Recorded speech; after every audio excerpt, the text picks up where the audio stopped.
You must be taught by the Spirit within you or you will remain without knowledge.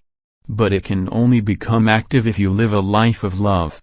And therefore my mission as a human being on earth initially consisted of conveying the divine teaching of love, for the human being's compliance with it first had to change him such that it enabled the Spirit within him to become active, and only then were further spiritual instructions possible.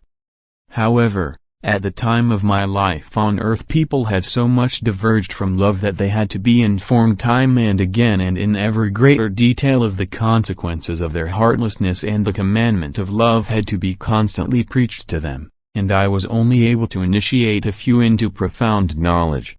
Yet it would not have been wise on my part to impart this knowledge to people in general, because without love it remains dead knowledge without a result.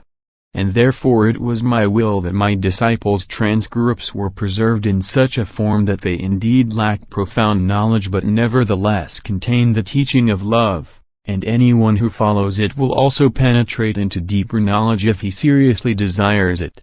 I myself have certainly shared an abundance of knowledge on earth, yet I also knew my listeners' hearts. I was aware of their degree of love, their will and their realization of my personality, which made them accept the knowledge they were offered as the only truth.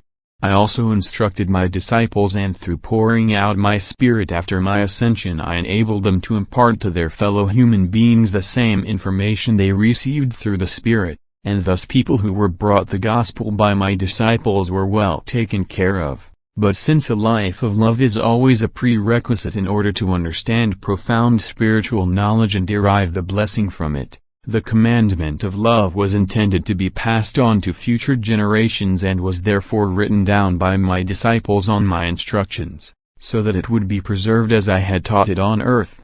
And my way of life, which was meant to serve as an example to all people, was also a subject of the transcripts which, as my disciples' legacy, were left to humanity but which are missing more profound knowledge because this is my will. For anyone who wants to draw the knowledge from the Scriptures, which indeed include my word, but who is without love would not know what to do with it, because spiritual knowledge is the light which is only kindled through love, which can only burst into full radiance when the human being's spirit awakens and then enlightens the person from within. Academically imparted knowledge is only valuable if it can be examined and assimilated in order to become intellectual property, but this is only ever possible with the Spirit's assistance, which therefore makes love indispensable. What is therefore more understandable than that I myself on earth as well as in the transcripts, which came about according to my will, only ever taught love, and that the commandment of love must only ever be presented to people first and foremost? What is more understandable than that the human being cannot be admonished often enough to comply with this commandment in order to attain psychological maturity? All further knowledge is just the result of a life of love and will be imparted to each individual person as is beneficial to him.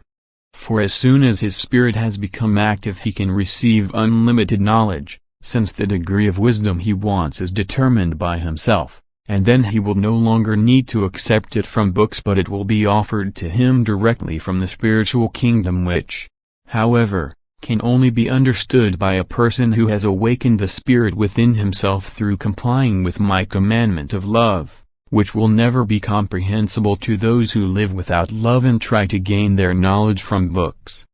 This is just dead knowledge. Only the Spirit will give life.